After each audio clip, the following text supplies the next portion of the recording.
Well, good day to everybody who is able to see this today, either live or on our YouTube channel. Once again, we have our monthly webinar for the series that we've called Becoming. And I am Christine Culligan. I'm one of the coaches as part of the Fearless Women um, nonprofit organization. And there's 12 of us, and we've got a few of them on the call today. But before I make the quick introductions, I wanted to make sure I discuss what our topic is for today. This is a big one. This is a very important one, and I'm really grateful for the opportunity to hear from all of you today on this topic. It's navigating grief and loss, empowering women on their journey to healing. And as you all know, this is a global organization and a global nonprofit because women all over the world, no matter where you're from, no matter where you live, you will suffer with grief and loss at some point in your life. So these topics are evergreen. They are enduring and they cover every type of demographic, every type of circumstance, everyone. So we're so grateful to have the perspective of so many different people here today. So I'd like to make quick introductions. As I said, I'm Christine Culligan. I am a balance and well-being coach. I'm based in St. Louis, Missouri. With me today is Prina Shah. Prina, do you want to introduce yourself real quick? Sure, Kristen. Hey everyone, I'm Prina Shah. I'm also a Shetty certified holistic growth coach. And today I'm really looking forward to this topic because, as Kristen mentioned, we one or other way we might have like experienced grief in our life, and it's this is so relevant to help us to like navigate through or like just share our stories and experiences through this. So thank you. Looking forward to this conversation. Yes, me too. And before we get to Nick, our guest speaker, I want to introduce Lorena. Would you please introduce yourself, Lorena? Yes, my name is Lorena Garfi. I am part of this fearless bunch, and I am so proud and happy to be here. I am an authenticity coach and a poet, and lately I've been coaching my clients to find themselves through poetry. So this is something that, one day I'm going to bring over here to this platform as well. And and yes, and I have been through losses and many times, and we just experienced a big loss. And I think that is very important to talk about grief and how to do it right, so then we don't make ourselves sick just by holding pain inside us. And it's okay to feel, it's okay to cry, and it's amazing that we can have this community to share and to realize that we are not alone and we all have the same feelings. Thank you, Lorena. And now to our guest speaker for today, another one of our Jay Shetty certified coaches. Nick, would you like to introduce yourself and then take it away? Sure. Um, I typically coach parents and help them with some of the struggles that they have to go through. But a lot of that is managing ourselves, right, as parents, as people. And a lot of times, grief especially is something that affects the way that you look at your children, the way that you think about your children, the experiences you have with them, and managing, what they feel when grief happens, right? So I'm really excited to be here, and I appreciate that you guys keep inviting me back. I love that. Okay, so speaking of poetry, Lorena, here is this fantastic poem. It's still loading, sorry, that Christine and I saw recently on social media. It's called The Antidote. And as soon as it finishes loading, I love the internet, and I'll be able to read it. There you go. Okay. The best medicine you can bring for sadness is not joy. It is not telling them that they need to move on or get over it or realize how much worse things could be. No. The medicine for a spirit in mourning is tenderness and warmth and compassion and connection and presence. Sit with someone in their grief and let them cry their ugly tears. Do not shine and scurry grief away. They must walk through it. This is love. To abandon all that we think we know and be so full of grace that we are invited to partake in someone else's darkest moments. What an honor it is to simply be a light. The antidote for sadness is love. It is always love. By Willie Kane. This just felt perfect timing, right, Christine, when we saw this. Yep. I think personally, I think that the antidote for everything is love, really. I think that, as coaches, often we really just strive to be that light in whatever the situation is. So I thought this was specifically great for our conversation today. When we define grief, it's really hard to define something. We understand, grief and loss are about something that's missing, right? But there's so many layers and nuances to that experience that it really can be pretty complex. So when we talk about the types of grief and loss, I really liked this sort of separation. So there's the difference between finite, which is something you can measure, right? So whether that's a death or an ending of something that other people can sort of see. They recognize, they acknowledge that you've lost something, right? It's really clear. You've had a breakup, you've had a divorce, you've had a death. These things are really clear. Everyone seems to acknowledge that there's some grief to be expected there. What isn't always so clear are what's considered non-finite or not measurable loss or grief. And I think this is where it's sort of the invisible, maybe is a great way to say that, invisible grief and loss that happens sometimes day to day, sometimes just by yourself, right? The loss of your dreams, the loss where your expectation of life is here, but the reality of life is, maybe far below that. And so you feel that same sense of grief and loss over the things that you expected, that you wanted, that you dreamed of, that will never be.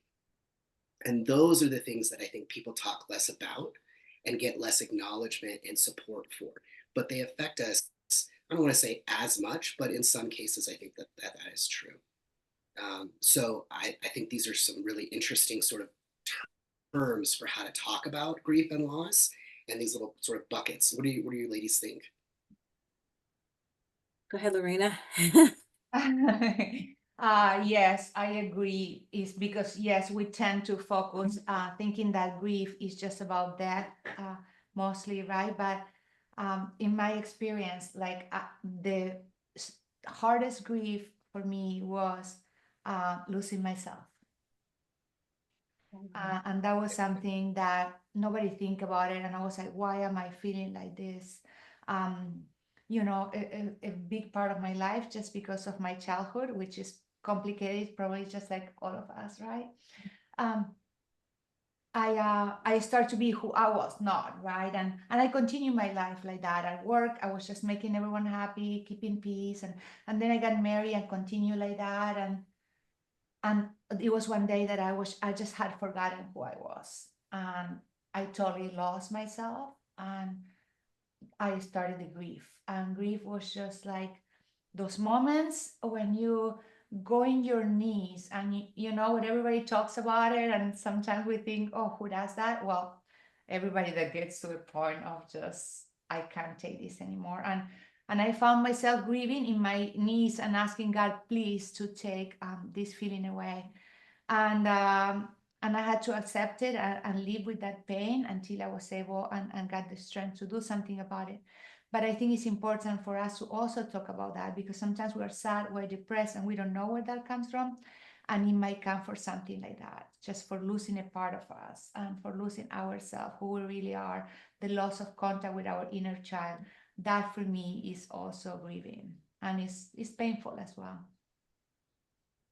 It's a great point. I think that almost everyone I know has gone through that at least some point in their life, sometimes multiple times in your life, where you're sort of reinventing yourself, the things that you thought mattered, maybe, right? Like we were talking about before we started recording, the things that matter, the things that are eternal, the things that go with you aren't always the things that you're focused on. And so there's always that sort of bit of yourself that's adjusting. And then, when you change, when you improve yourself, when you grow, there is a piece of you that's, maybe left behind, or, it doesn't serve you anymore. So you don't take it with you, right? And that also, I think I agree that is a loss as well, and it feels similar. Yes. And we grieve out the part that we left behind, or the part that we know it doesn't serve us anymore. And also the people around us that know us as that self that we had to let go, they also grieve the part of that person that they love, because they are trying to find themselves again and being the real self, but they still miss that person because, you know, we all get familiar and we get closer to certain things, and it's difficult to let go, even if what's coming is better. Right. Absolutely. Christine, you said you had something I think you were going to say too. Yeah, well, I would say that, I have not lost any family members that are close to me. I've not lost a parent. I've not lost a sibling. I mean, I've lost grandparents, and I think I shared this a few weeks back, but I have experienced grief and loss of the dreams and expectations and the loss of a marriage. I mean, so I think that that is very valid. If you think that, oh, I've not had grief. No, I think I have. I've lost the dream of having the perfect life. And I've had the loss of the dream of my child being typical. So I have an adult child with special needs. And so she has severe learning challenges and language challenges. And, my dream for her was that she'd be able to go to college and have, a typical life like everybody else. And it wasn't at all like that. So as each day would pass and I would deal with the facts that came from the physician saying this is what her diagnosis is, you have to absorb that loss. And then I grieved and pre-grieved for her future as an adult. So we have very unique types of grief and loss, and none of them should be discounted. They're all valid, they all matter, and they all should be navigated through and hopefully healed, right? And hopefully builds on the character of who we are now. My hope for everyone who's hearing this and us today is that we never have shame for whatever our unique individual grief or losses are. That if we feel safe, we find someone that we can share them with, that you can, as a part of the healing. And if you never do, that's okay too, because your path, your journey, your story is uniquely yours. So I've come to realize that about mine. And I'm sure I'm going to have more in my life, right? My parents are aging. My dad's 87, my mom's 85. That's coming up soon, right? So my hope is for me is that I have the strength of character and the resources inside me that I can navigate through that when that comes as well. Thanks, Nick. Yeah. Yeah. And, for me, I love that you guys always include me, but I'm very aware of the fact that this is, for women by women, right? And one of the things that Christine has included me on this for is because I've actually lost both of my parents and my sister. So I've been through quite a bit of grief and loss. And it's, and I see a lot of it with my clients too, not just in losing actual people, but there's a lot of expectations that as parents we start to create as soon as you know that you're going to have a child, or even before you're at the point where you're having a child, just what you think it would be like to have a child and the things you would do with the child, or how you would raise a child differently than maybe your parents raised you, or maybe the same way because they did such a great job. Whatever that is, we create all these expectations for someone who isn't even alive yet. And when, they come out and we want, I hear this a lot with men, right? They want a son who's going to play the same sports that they played. Well, then they get a son that's like nerdy, right? Who wants to play video games and is really great at computers, and they have to adjust. It doesn't mean they don't love that kid just as much, but they didn't even realize how excited they were, right? About this thing. And it doesn't match the person in front of them. And I think we do that with the people we're in relationships with, no matter what that relationship is. So there's a lot of that sort of adjusting and accepting that things aren't going to be the way that you maybe hoped they would be, right? And that doesn't mean you love that person less, but it does mean that it's a little bit different the way that you interact with them. So there's a bit of loss there as well. So what's unique there, Lorena? I see Lorena's note on the bottom. I'm sorry for interrupting. Yeah. Yeah. And thank you for sharing, Lorena. I think that's one of the big things when Christine and I were talking about what is important to include, especially that's unique for women. And one of the first things that came to mind for me were things like you said, like miscarriages. And is that finite or not? Because some women never tell anyone, right? You can't get that acknowledgement if no one knows that happened to you. So you're just experiencing that all alone.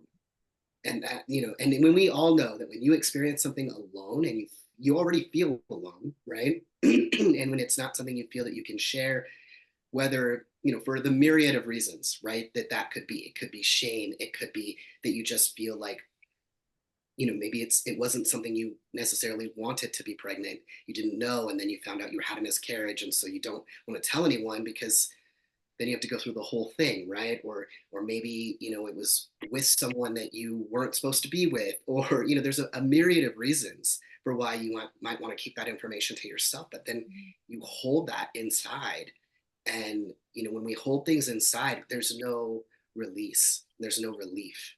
And it's through community like this one, right? Like this Fearless Women community, that you help kind of support each other. And if you don't put it out there, then it's hard for anyone to support you because they don't know what you're going through. Yeah. And I think we talked a little bit, I don't want to get political, but we talked a little bit too about, abortion is a similar sort of situation, right? Sometimes there's a lot of shame. There's a lot of hiding that sometimes goes with that, not always, right? And, the types of support you get may not be what you really need or are looking for. So there's, these are things that are unique to women, specific biologically, right? So there's some piece of that is unique, and I think when we talked about it, it's something that I think needs to be called out as well, because it's something that isn't going to be talked about in other, on other sorts of these calls, right? When they talk about grief, it's not always about something that's so personal and, and in some ways polarizing, right? People have very strong beliefs and ideas about things like abortion, and miscarriage sometimes gets sort of lumped into those laws and requirements. So that can be really tricky too. Thank you for sharing that, Marina. It's a whole different kind of Yes. losing a piece of you, right? Yes, definitely. Very, very painful. Out of control, out of your control. I mean, Yeah. and there's a lot of people, like I know a lot of women that they are trying to have children and they can hold their pregnancy just for, for even like 2 or 3 months, something like that. And then they have that loss and they're devastated. It's like you say, you in your head, you have like the story, you're already thinking what they're going to wear. So you already created this human being. And it's just, is that loss, and also the fact of just why I cannot carry this child. It's like I'm not woman enough. I'm like, maybe this is not meant to be. It's a lot of things going on. So thank you for your beautiful words. Yeah. Yeah. And women who aren't able to have children, even if they don't have miscarriages, but they have other issues, right? Medical reasons that they're not able to have children. There's a sense of loss there too, that again is no one really talks about that, right? Like it's not something, if you don't bring it up and say, well, I'm not able to have children, and you get a different response, right? If you're not able to versus if you just choose not to.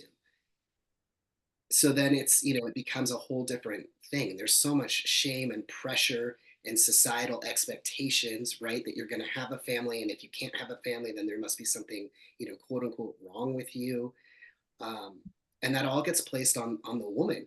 I know there's this interesting sort of story about, they used to think back in like the 1500s that it was the woman's fault what the gender of the baby was, right? What sex the baby was, right? And now we've found out biologically that's not actually up to the woman.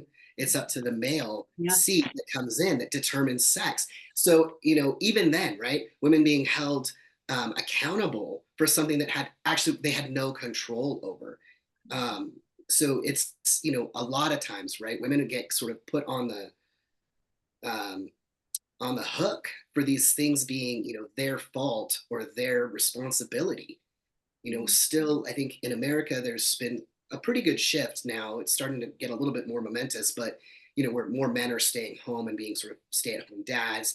But it's still, the majority is expected that both people are working, and, the woman is expected to do all of the, the homework, right? And it's not, the chores that are at home are still somehow her responsibility, right? And what I think is interesting about that is that it's even in grief, right? Even in grief, women are the caretakers typically, right? Women are expected to still, make sure everyone has what they're going to wear to the funeral, make the arrangements, make sure everybody was notified. And it's not just their family, right? It can be if they have a spouse or a family member or a friend who has had a loss, it still falls to a woman usually to make all of those arrangements through her own grief. And so what we see is a lot of women who they sort of just push their grief down because they have all these things they have to do. So they get lost in the arrangements, right? Well, I have to do this, and well, the kids still have to eat, and they still, I still need to go to work because I can't lose my job on top of losing my family, right? And I still have to take care of my spouse, or whatever, or I have these community um, responsibilities, and those things don't seem to pause in the same way. There's this expectation that you're going to just add the grief to it and continue to move forward. And that's a lot of pressure on top of all of the emotions that come with grief in general. Yeah. You guys, what are your thoughts around that? Lorena. I have, I'm going to stop after this. No, you're wonderful. This is fabulous. These Latinas just take over. No, my question is, what do you think about how sometimes these things that you said that we still have to do, maybe we focus on that because we're trying to push the grief away. I'm going to share something really quick. My husband just lost his child from a child from his first marriage, and everyone is grieving. His ex-wife, my step kids, they're going through a lot of pain, and he hadn't even stopped and cried. He just putting more things, doing things for others. Okay, I want to take you to the doctor and do this. I'm just gonna drive the kids here. And I was just like, please. And I actually forced him to go on a trip. He's leaving on Friday. I'm like, you need to go somewhere by yourself and just sit down and just feel what's happening and just realize and just, I don't know, welcome the pain and process it. And it's okay. It's never going to be perfect. You're always going to have pain. But if you don't feel it, I feel like this grows into a block in our heart that can it can turn into a sickness. This energy trapped in there, not being able to get out. So I also feel like when we lost something and we're grieving, sometimes we try to focus on other people or other things, or we keep ourselves busy just to not having to feel that pain. You're right. Well, there's a portion too of disbelief, right? So often, because everything has to happen so quickly, sometimes, right, with the physicality of taking care of a body that is no longer alive, right? There's timelines, and so sometimes you have to do all these things very quickly, and you haven't even really processed that they're not there anymore. You're still in that stage of sort of disbelief, right? And avoiding the thought that that's actually what's happening. And so yeah, there's a portion for that, right? And then are you just avoiding it because it's too painful to think about?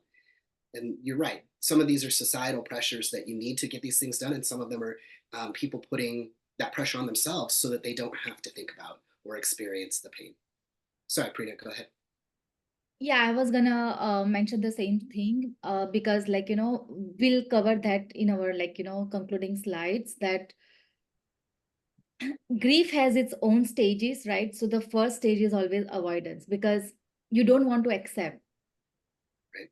that someone, because the person who is next to you, just the day before, is no more. So it creates a really huge void. And the first stage always starts with avoidance. So then you try to avoid it, you try to involve in yourself, doing a lot of work that your mind don't even think, and go to the places that you don't want to feel. So that's where it starts from, being avoidance to I don't want to even think about it, that the person that I love deeply is no more with me. I don't want to even think, feel, or even not a thought that I want to experience in my day-to-day life. And then the eventual other stages we go in the grief, which we'll again, like, cover, but that's where it comes from. Right. The part. Yeah. Yeah, absolutely. And I think there was this this sentence that someone told me once, or I read it, and I'm always horrible about remembering where I see or read things, but it said, grief is just love unable to be expressed. Mm. And I thought, man, that feels really true, right? Because it's when you miss someone, you don't miss someone that you don't care about, right? So there's that love, but there's no person to give it to because they're not there. And and what I think for me in my experiences of grief, it's thinking about all the things that I wanted to do with those people, right? It's the milestones in my life and my children's lives that I wanted my parents to be there for, and they're not going to be there for, right? Those are the things, people that I'm in relationships with, who women that I find are important to me, but they'll never meet my parents, right? Like it's those pieces that like I have a granddaughter, but both of my parents passed away before my granddaughter was born, so she'll never know them. Right? It's those future sort of moments that you really find yourself having those triggers for grief, because you realize that they're never going to know that person who meant so much to you. So then it's sort of up to you to pass that along, right? Their impact, and keep that alive and going. And I think you talked about the stages of grief, which I can't remember if we kept that in. No, I think we took it out. So I think most people know there's like the 5 stages of grief, right? But what's important about it, because it doesn't really matter what stage you might be in, I think is that this is a great picture, which I just took a screenshot of off of Etsy. So if you like it, feel free to go buy it there. But it's that healing it's not linear. You don't go through those stages and then like, oh, okay, well, I'm done with that stage. I've moved on to stage 3. Now I'm at stage 5. And as soon as this is over, I've fully accepted it and I will never experience grief again for this situation. That's just not how it works. There's a difference in the perception of the world. When you lose someone who matters to you, or just your dreams of what your life was going to be like, right? Any of those things, it changes the way you perceive the world. The world moves on. It doesn't even notice, right? Which is its own sort of pain, that this person or this dream you had was so important to you, and everything has changed for you, but the rest of the world just moves along like it's another Tuesday, right? It doesn't matter to them. It doesn't affect their lives the way that it affects yours. Yeah, go ahead, Prina. So I have a question in this. Do you feel that that void ever gets filled up? Like when you lose someone or you are experiencing loss or grief, does that void ever fill? Personally, I don't think it does. I think that you can work to shift it, where you're focusing on the things that were good, the things that you're thankful for. And there's some ideas for how to do that. Excuse me. Towards the end of the slide deck, right? Sorry, I had the flu last week. Um, so, but I don't feel like it ever really goes away, because you're always going to miss that person. They're never going to be here again. Yeah. Right? I think when it's something that's more a dream you had, there may be reasons that you can acknowledge and accept,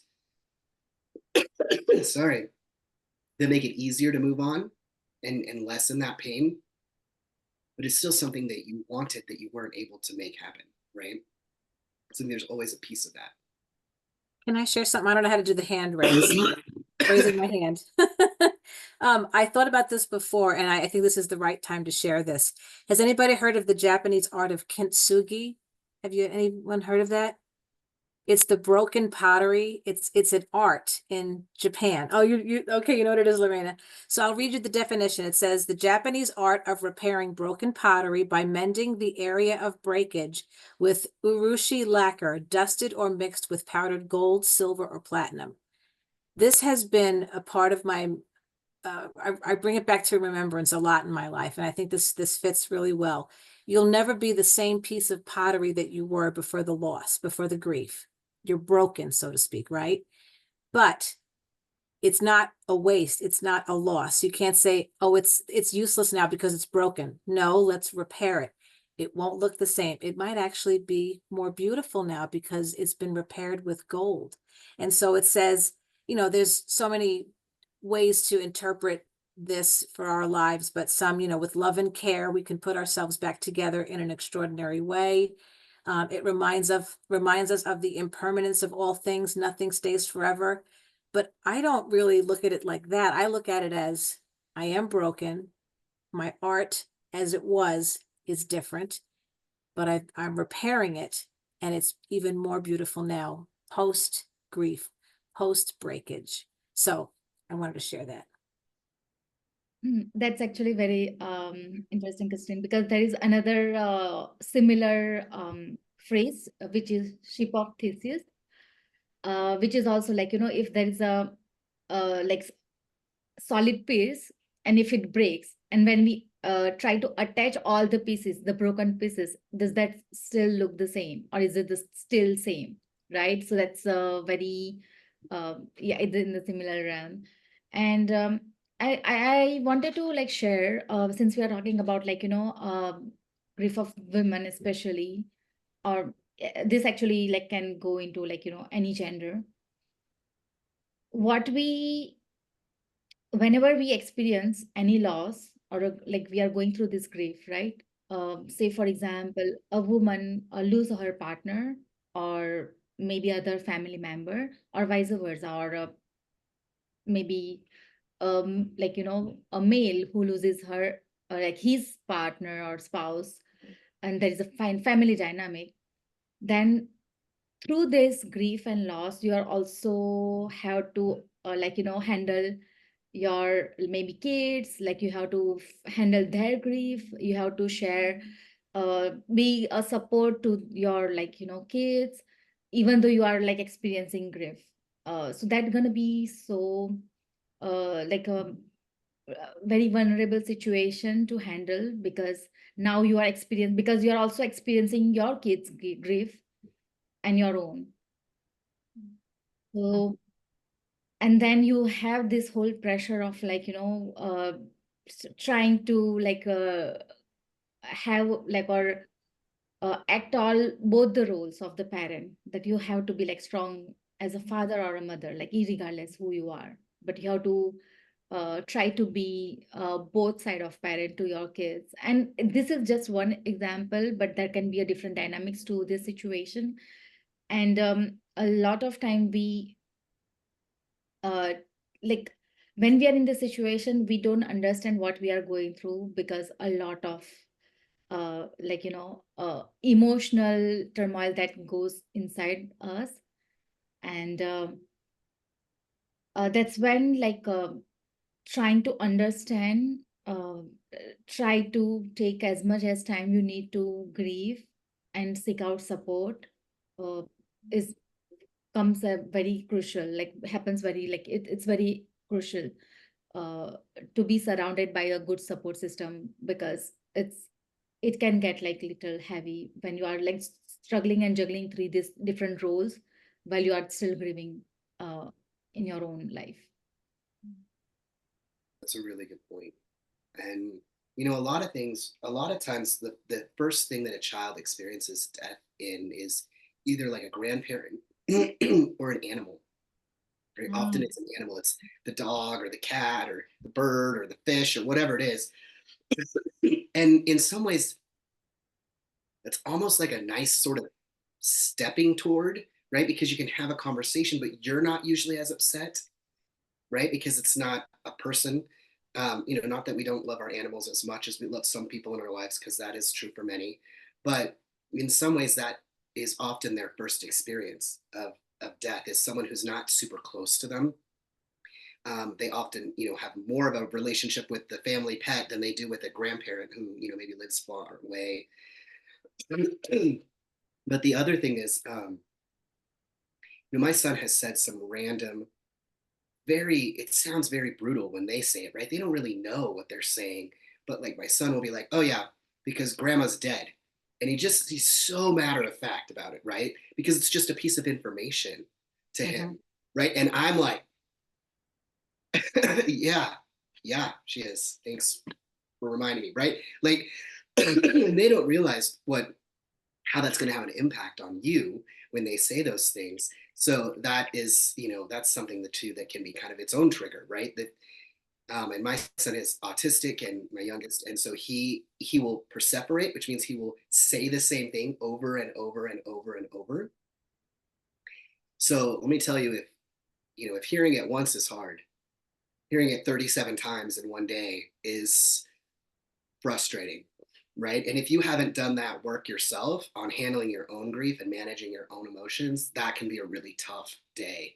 But it also is like exposure therapy, right? So if they say it enough times, pretty soon you're like, yep, that is just the truth. So it's interesting the ways that your kids can kind of trigger that for you as well, right? Okay, so we wanted to talk about kind of ways that, obviously grief is going to happen, loss is going to happen. I think it hits everyone, like Christine, like you were saying at the beginning, right? It's going to affect everyone at some point in your life. I think when you said, that everyone is going to suffer from this, I think that the suffering part is what we're trying to ease, right? It's going to be painful. But suffering for me, that invokes sort of being stuck or sitting in that pain, right? And we can make intense feelings more intense, right? The more we focus on them and put our energy into them, which is why people avoid it, right? They're like, I don't want to talk about it, I don't want to think about it, because then it doesn't feel as intense. I can just stick it over here and shove it into this box, put the lid on, sit on it, right? Which we know isn't useful or helpful. Sometimes it is in the moment, right? To get through what you need to get through. We don't always have a moment to be able to sort of fall apart, so to speak. But that's why it's important to create that time. Like you said, Lorena, like sending your husband away, like you need to go take the time to manage through this. And giving him that space is fantastic that you're able to do that for him. I just put some things on here that I think, because it's an ongoing thing, right? Like we talked about, it doesn't just go away. And people in society, right, at work, or even in your family, they'll forget. They'll forget that you've had this loss. They'll forget that things have changed for you irrevocably. And so, it's okay to talk about people that have passed, people that meant something to you. Share the good stories. I think it's important to focus on, the good parts that you had with them and keep those things alive, and keeping that impact that they had on your life, sharing that so that it continues to be an impact in other people's lives. And then creating that self-care time for yourself, right? Whether that's, laughing about funny stories that you remember, whether it's sharing their story with others, whether it's just sitting and remembering, something that made you feel good, or or just crying, right? We need those releases at different times, and it's going to happen more than once probably. And accepting that the world is different now for you, right? And then this brings up all these other things for us, right? Like our own mortality, that we're not going to be here forever. And what is our impact going to be? Like I think about, since my granddaughter has not met my parents and will never meet them, where does their impact stop, right? Their impact stops with my son or my children, but it's not going to go on to my children's children. So that's an interesting, when you think about how are you impacting other people in your life and the world in general, seeing that there's, maybe it doesn't last as long as you expected it to, can help you kind of craft how you want that to work. Yeah, Lorena. Yes, I just wanted to say that, I mean, of course, it's going to be painful no matter what for everyone. But what I find really, really helpful in moments like that is to have a spiritual practice. Yes. Because personally, I believe, that we are infinite beings, and our soul, our awareness is always going to be alive.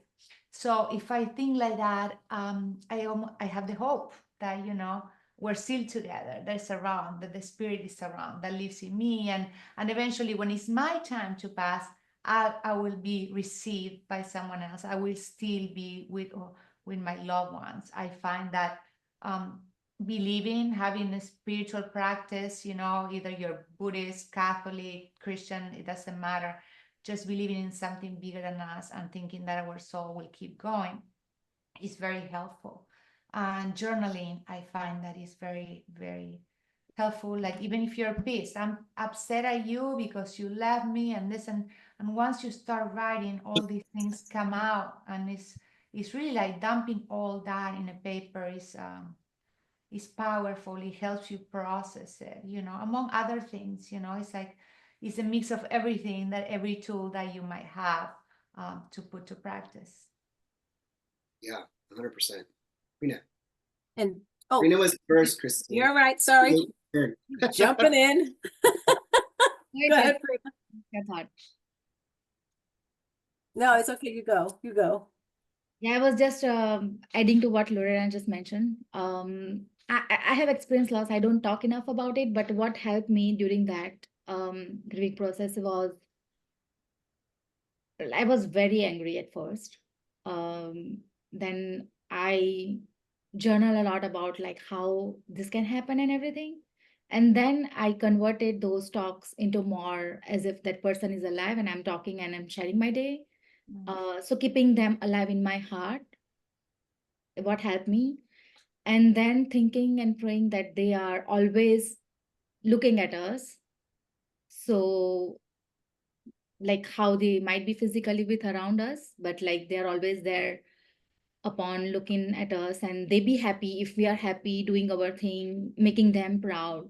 So those are like the few things that I have done when I experience, and that helped me navigate through that, because and every time there are like different emotions when I do that I experience, but I still kept doing that, so that it helped me to feel closer, yet because there was a physical distance, but it helped me to feel closer, much more closer, um, uh, when they are not around. And another thing, I just asked, and like Christine, you can finish your thought and we can like come back to that, is does that fear come kicks in when, like, you know, you have experienced that loss and you don't want, maybe like, because I'm a mom, like you don't want your kids to experience the same thing, but that is does anyone has that experience of like there is a fear of like, oh, what if because you want to be protective parent, and do you like, you know, fear that, oh,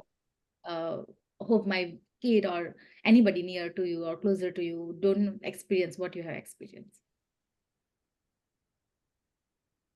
Yeah, I have not. So Nick or Lorena, if you have any good answer. Yes, For me, yes. it's As a mother, oh, sorry. Go ahead, Lorena. No, I said as a mother, yeah, it's like I don't even want to. I prepare them first, you know. I talk about heaven, how we're all going to be together, and all that stuff, and then I really don't bring it up. And if I don't have to, I even get choked up, and I trying to protect my kids. To even yesterday night, I was actually watching a show that's called Young Sheldon, and the last episode, their father died, and my son was watching TV with me, and I almost wanted to turn off the TV or to talk about something else, because I didn't even want him to feel that, even when it's a TV show, when it's not happening. So yes, that is a real thing. I totally agree with you.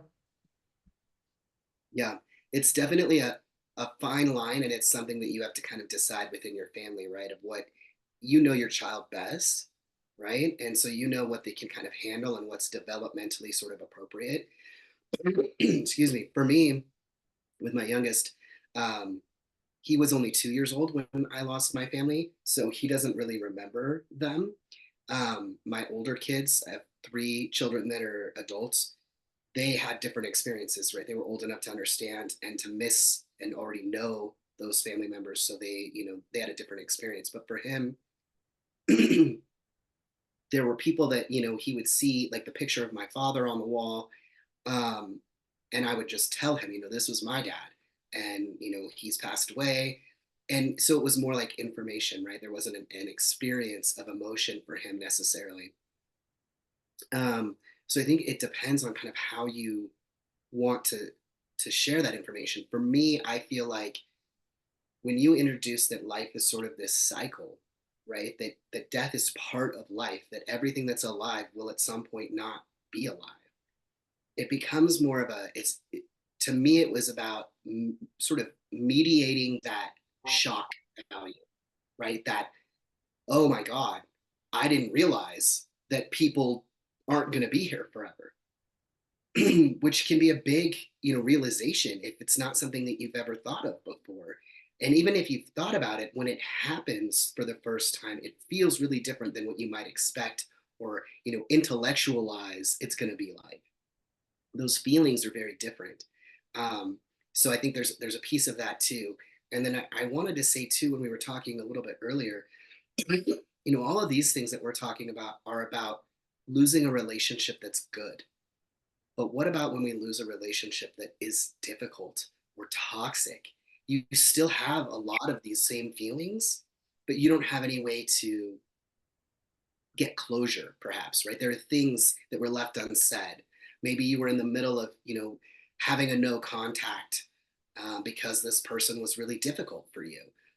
Or you had some big, huge fight and then something happened and now they're no longer there and you wish that you could have, made up before that happened, or it was always difficult with this person and now there's maybe even a bit of relief that it's not going to be an ongoing struggle. I know for some people, as your parents get older, sometimes things happen to them that are really difficult to live through, right? They have different diseases or they have limited mobility, or they have, whatever that's happening that makes their life actually difficult. And so, again, there's different experiences and feelings that you may have. And I think there's a lot of shame around if you feel relief when someone who has been struggling or someone you've had to take care of and they've taken up, 80% of your life now because they can't do their normal daily activities and you have to do those things for them. There's a bit of relief that comes when you don't have to do that anymore and they're not suffering anymore.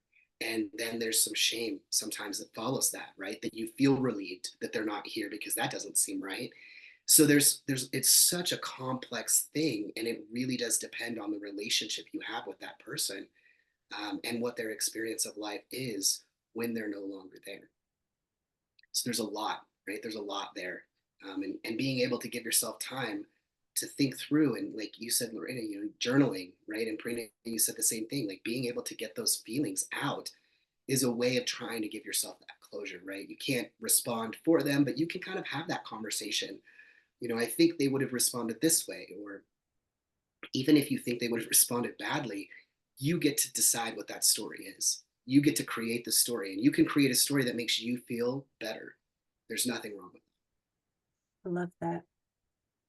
Nick, I'm just going to say that the conversation that we're having today is just so pertinent and beautiful. And I know we have a few minutes left. This has just been absolutely fantastic. I want you to keep going, but I want to say one quick comment. First of all, thank you to everybody. We're not done. I just wanted to give my gratitude. But I was thinking before, how we treat ourselves through the process is critical as well.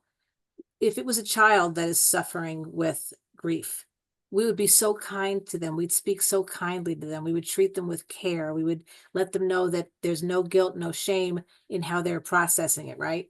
We should do the same exact thing to ourselves. And we're so hard on ourselves.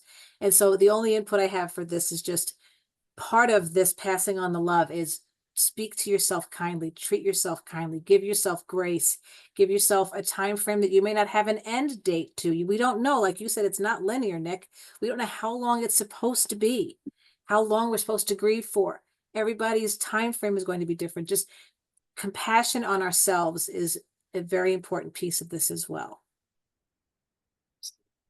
Yeah, and just because the event, right, the event that happened is done, it doesn't mean that everything goes back to the way that it was before. It won't be that way anymore. Your perception of the world has changed. So some of the ways that you can kind of maybe take that pain, right, and that missing and that love that you don't have somewhere to put, maybe you can put it into some of these things. You can take that love that you don't have anywhere to put and shape it into, what kind of impact do I want to leave behind? How can I ensure that I'm as healthy and as prepared as I can be to be here for as long as possible, right? And have these quality moments with the people that matter to me. I love that people make all these bucket lists, right, about things that they want to do, but often people didn't make the bucket list until they were told by a doctor, like, oh, you have 6 months left to live, right? And if you're sick, you can't maybe do the things that are on your bucket list. I know, like for my father, he got really sick pretty quickly, and he wasn't able. He had been kind of like, oh, I'm going to wait until retirement to do all these things. Well, he ended up retiring early because he was so sick, and he wasn't well enough to do any of the things that he had been waiting to do. So for me, that really impacted me. And live your life. Don't put off the things that you want to do. Find a way to do them as you're going through your life, because you don't know that you're going to have retirement. You don't know that you're going to be alive then, or in a physical ability level to do the things that you want to do. So yes, make your bucket list, but it's useless if you're gone, right? Embrace that life, put those things in, enjoy the time that you have. And the only time we know we have is right now, right? And then thinking about, what would you regret if you were gone tomorrow? There was a thing where it talked about, if you do a Google search, there's like 15 of them. They all say the same thing, that when people are sort of facing death, when they have a chance, right, to think about, it doesn't work for a surprise death. But if if you know that you're getting close and you can feel it, the things that people talk about that they wish they had done differently or they regret was living more authentically themselves, living their life instead of meeting expectations of other people, right? So what can you fix today that would make it so that if you were gone tomorrow, you wouldn't have any regrets? And then how can you help others or shape your grief into a purpose to change the world, right? If someone you love died because of Alzheimer's, what can you do to help other people who have Alzheimer's, or to help with finding the cure? Ways to take that grief and shape it into purpose.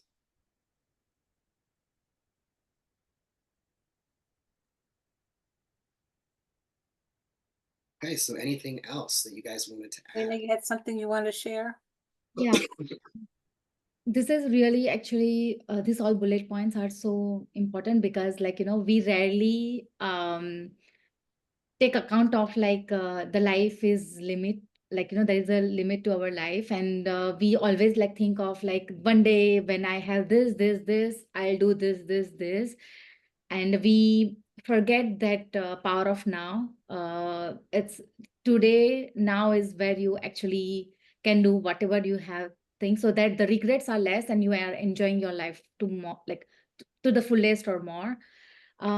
There is one thing I want to add on to, especially around, I mean, this can be again applied to both gender, but since we are talking about women, they a woman who is going through a separation of marriage or something, there's a lot of shame attached to that, right?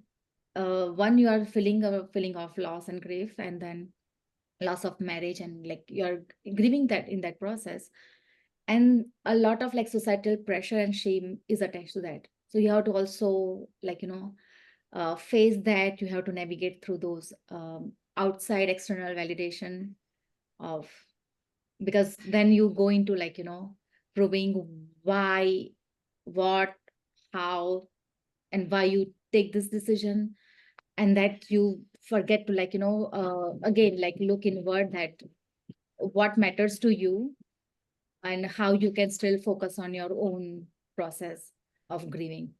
So that's one thing. And another thing, what usually happens when there is a loss, people starts jumping to set you up with another person. If you lose a spouse, everybody has a connection. They'll, because I mean that's not everything comes from a good intention, because they want you to make you feel supported and happy, but the timeline is not what you think it's your timeline. So many times you are not ready to meet other people, but there are people around you, there is a pressure that try to go out, meet people, or think about getting maybe remarriage or something. But you have to understand first, try to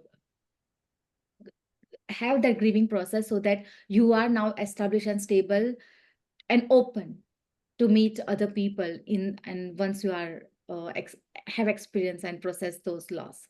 So that's two things that I wanted to share when you are doing this all these things, the two things that be experiencing.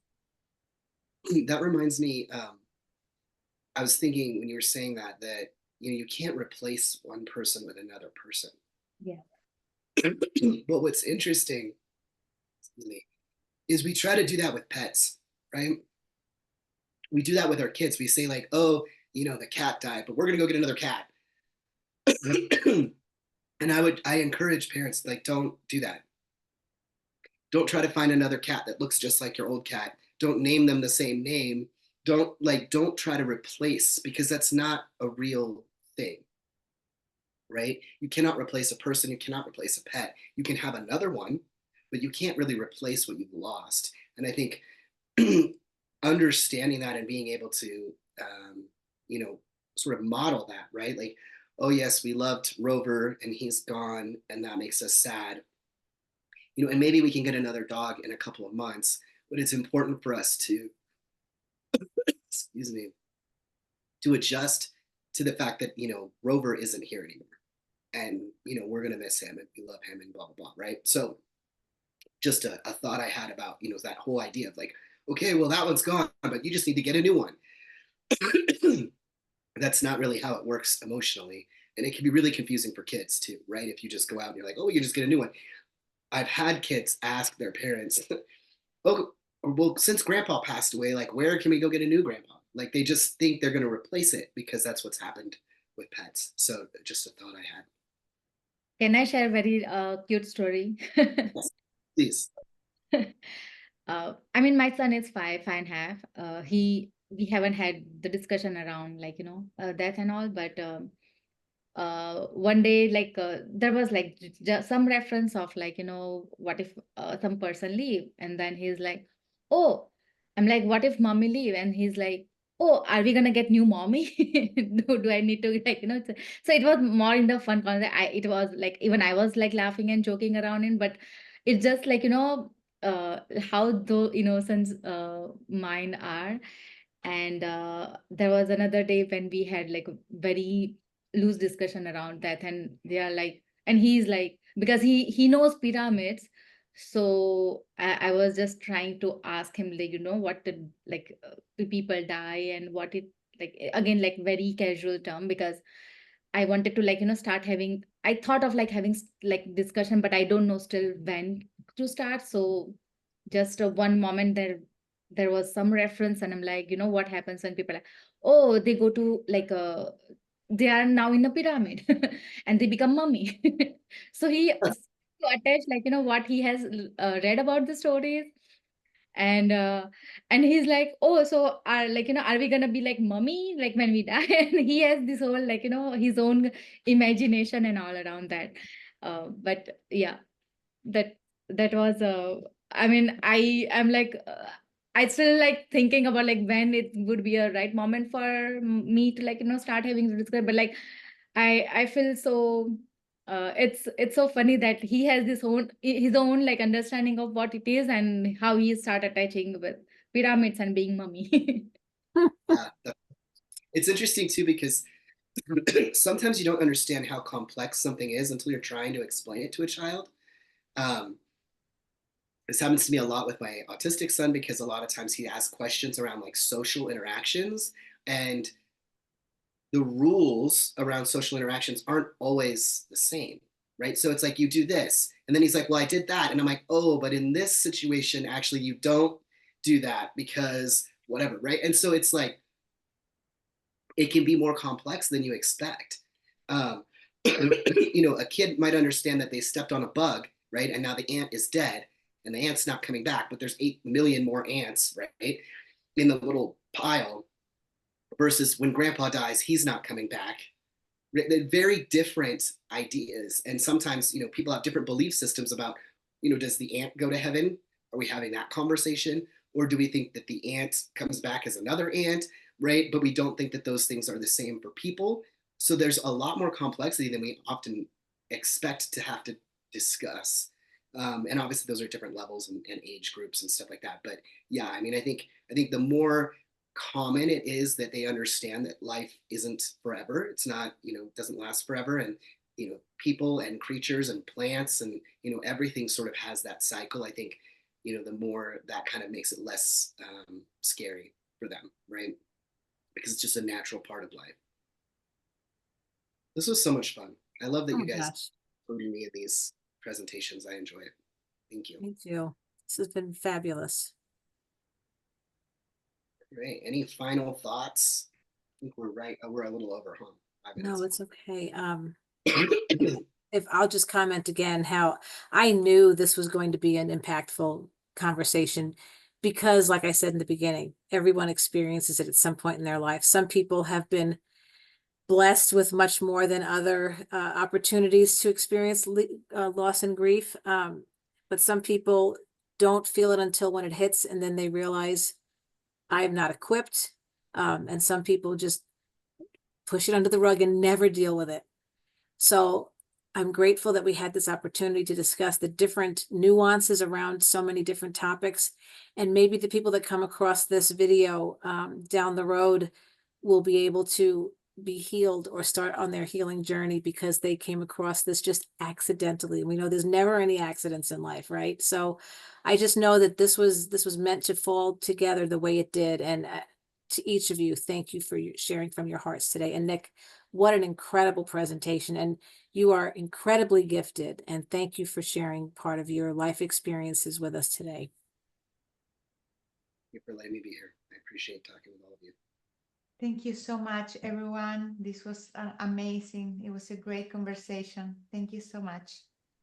Thanks, Lorena. Thank you, Prina. Thank you so much. I am also feeling grateful because I know listening to this, some part of me has healed, has got closure. And I'm sure like listening to this, many of like people who have experienced grief and loss would find that like part of them like feel healed and help them to like, in their journey. Yeah. Thank you.